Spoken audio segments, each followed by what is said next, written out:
So, from my standpoint, I'm going to play Mr. Squiggle here for a little bit, and we'll play it through nice and slowly, and we'll start to see that moving up and back. Okay, then it's going to be difficult to replicate it on the way down, and of course, from the other side.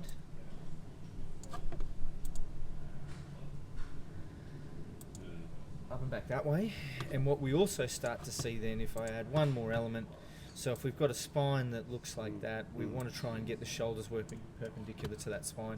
If it's moving up and back, clearly the shoulder plane flattens out far too much, and then it's going to be difficult to get it back down on the same path. Now, from a pure numbers standpoint, when we start talking about club, actually we'll have to go down here for a second.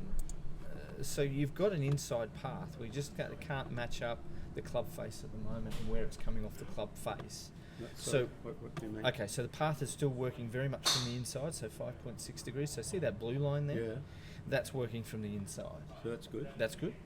What happens is where you're making contact with it, and if I put a bit of tape on there, and which I will in a second, we're going to see more than not the shots come out of the heel of the golf club.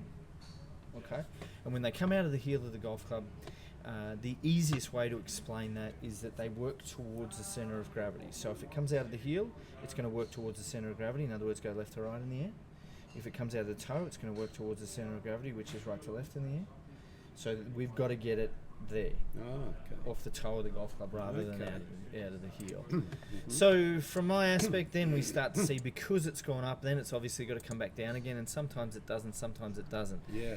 Now, what we can't see here because of the lighting is that we can see, or I can see that it actually comes out of the heel, and therefore we're not going to get too many draws. Okay, so our first port of call is we have to keep it stable. Now, what I mean by stable is that shoulder's going to go down a little bit. I wouldn't like to see it too much, level out too much and move around too much. Believe it or not, it can actually go down, but it can't go up, because as soon as I start to then try and get it back into the same place, we're going to move that golf club around too much, and you'll move the sweet spot out too much, and you'll catch it out of the heel every day. Okay? Moral of the story is, shoulder goes down, pressure stays on your left foot there, and that left shoulder from this angle will actually start to work that way, down, rather than leveling out. Now, the unfortunate thing with the driver in your hand is you're going to feel like you're going to hit 4 inches behind the ball, because you're so used to working it up and back. When up and back? So in the backswing, you're so used to the head going up and back, that if I get you to have your shoulder going down, it'll feel like your head's going to go down closer to the ground, and it will feel like you're going to take a divot, in the about 4 inches behind the golf ball. So that's something that mentally we have to get our heads around. Okay. But we did that last time. We started to get some really good quality shots.